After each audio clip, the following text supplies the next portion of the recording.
I am Suresh. You are watching my channel Suresh Pai English class.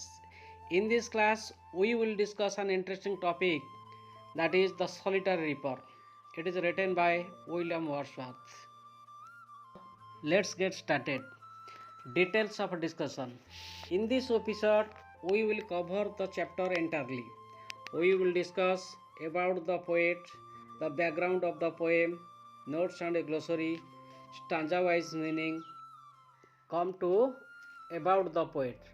William Wordsworth was born on Cockmouth on 7th April 1770. He was the second son of his parents.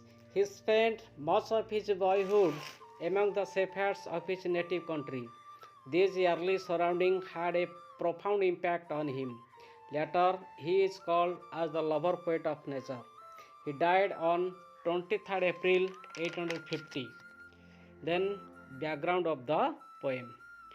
Once while the poet was traveling in Scotland, he noticed a reaper girl was cutting corn and singing. This sight touched his poetic sensibility. Her loneliness had cast an emotional spell on the poet. After some time, he began to leave the place and mounted up the hill. Consequently, the music vanished, but it vibrated in poet's mind for a long time. Then come to stanza 1. Behold her single in the field, yon solitary highland lass, reaping and singing by herself, stop here or gentle pass. Alone she cuts and binds the grain and sings a melancholy strain. Oh, listen, for the vale profound is overflowing with the sound.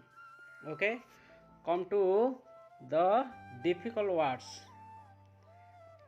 Solitary. Solitary means single or alone. Reaper, a person who reaps. Behold, to look at somebody or something. Yon means that. Highland lass, a girl who lives in the highland. Highland, mountain areas, mountain region. Melancholy means sad song. Vale means valley. Okay. Profound means deep. Then come to the gist of a first stanza. The first stanza presents a pictorial description of a cornfield where a solitary girl was cutting and also singing a beautiful song. The poet is held up near the cornfield to hear the song. He tells his co-travelers to stop and listen the music without disturbing the girl. Come to the Odia meaning. ସ୍କଟଲ୍ୟାଣ୍ଡର ଉପତ୍ୟକା ମଧ୍ୟରେ କବି ଗତି କରୁଥିବା ସମୟରେ ଗୋଟିଏ ତରୁଣୀ ଶସ୍ୟ କାଟୁଥିବା ଏବଂ ଗୀତ ଗାଉଥିବାର ସେ ଦେଖିଛନ୍ତି। ସେ ଅନ୍ୟ ପଥିକମାନଙ୍କୁ ସଙ୍ଗୀତଟିକୁ ଉପଭୋଗ କରିବା ପାଇଁ କହୁଛନ୍ତି ଏବଂ ତାକୁ ବ୍ୟାଘାତ ନକରି ଧୀର ସ୍ଥିର ଭାବରେ ଗତି କରିବା ପାଇଁ କହୁଛନ୍ତି। Then come to second stanza. No nightingale did ever chant more welcome notes to weary band of travelers in some shady haunt among the Arabian sands. A voice so thrilling never was heard in springtime from the cuckoo bird, breaking the silence of the seas among the farthest hybrids. Okay, then come to difficult words of second stanza. Nightingale. Nightingale means a small European songbird. Chant means sing. Welcome means pleasant. Notes means song. Bands means a group of people. Haunt means a place frequently visited. Then come to gist. The song of the girl is brought under several comparisons. Her song is better than the song of a nightingale. You know nightingale, a European bird. Similarly, the song of a cuckoo in spring is less beautiful. It shows that the poet is deeply influenced by the song of the girl. Okay, then come to Odia meaning. ତରୁଣୀ ଶସ୍ୟ କଟାଳୀର ସଙ୍ଗୀତର ମୂର୍ଚ୍ଛନା କବିଙ୍କ ହୃଦୟକୁ ଏପରି ଭେଦ କରିପାରିଲା ଯେ ସେହି ସଙ୍ଗୀତକୁ ନାଇଟିଙ୍ଗେଲ୍ ଓ କୋଇଲିର ସ୍ୱରଠାରୁ ଅଧିକ ମଧୁର ବୋଲି କବି ଭାବିଛନ୍ତି। Then come to third Strandja.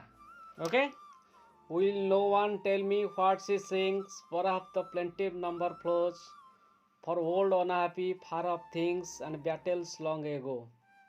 Or it is some more humbly familiar matter of today, some natural sorrow, loss or pain that has been and may be again. Then come to difficult words of the stanza. Plaintive. Plaintive means sad. Numbers. Numbers means music. Far off things. Far off things means distant incidents. Long ago. Long ago means many years ago. Humbly. Humbly means ordinary song. Okay. Then come to the gist of a third paragraph. The subject matter of the song is not known. The poet tries to guess the content of the song. The sadness of tone is the due probably to an old unhappy far off things. It may be battle which was a fought long ago. Then come to Odia meaning. ତରୁଣୀ ଶସ୍ୟ କଟାଳୀର ସଙ୍ଗୀତ ମଧ୍ୟରେ ବିଷାଦର ସ୍ୱର ଭର୍ତ୍ତି ହୋଇ ରହିଥିଲା। ତାର ବିଷୟବସ୍ତୁକୁ ଜାଣିବା ଅତ୍ୟନ୍ତ କଷ୍ଟ ବୋଲି କବି କହିଛନ୍ତି। କବି ଅନୁମାନ କରି କହିଛନ୍ତି ଯେ ସମ୍ଭବତଃ ପ୍ରାଚୀନ ସମୟର କୌଣସି ଯୁଦ୍ଧ କିମ୍ବା ପାରମ୍ପରିକ ଦୁଃଖ ଯନ୍ତ୍ରଣା ଏବଂ କ୍ଷୟକ୍ଷତି ଜନିତ ବିମର୍ଷ ସେଥିରେ ଭରି ରହିଥିଲା। Then come to fourth stanza. Whatever the theme the maiden sang, as if her song could have no ending, I saw her singing at her work and over the sickle bending. I listened motionless and still as I mounted up the hill. The music in my heart I bore long after it was heard no more. Then come to difficult words. Theme. Theme means subject. Sickle. Sickle means a tool for cutting grass, paddy, corn, etc. Maiden. Maiden means unmarried girl. Then motionless.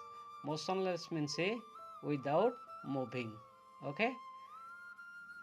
Then come to the theme of the stanza. The song of the girl seemed unending.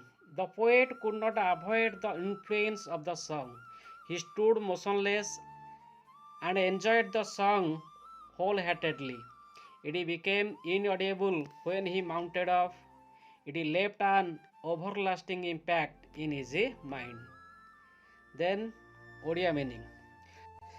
ଝିଅଟିର ଗୀତ ଅସରନ୍ତି ପରି କବିଙ୍କୁ ମାଲୁମ ହେଉଥିଲା। ସେ ଏପରି ମୁଗ୍ଧ ହୋଇଯାଇଥିଲେ ଯେ ନିଶ୍ଚଳ ଭାବରେ ଛିଡ଼ା ହୋଇ ଗୀତଟିକୁ ଶୁଣୁଥିଲେ। କିଛି ଦୂର ଗଲା ପରେ ସେ ଗୀତ ଆଉ ଶୁଣାଗଲା ନାହିଁ, କିନ୍ତୁ ତାଙ୍କ ହୃଦୟରେ ସବୁଦିନ ପାଇଁ ଏହି ଗୀତଟି ରହିଗଲା। This is all about the poem The Solitary Reaper. Thank you for watching me.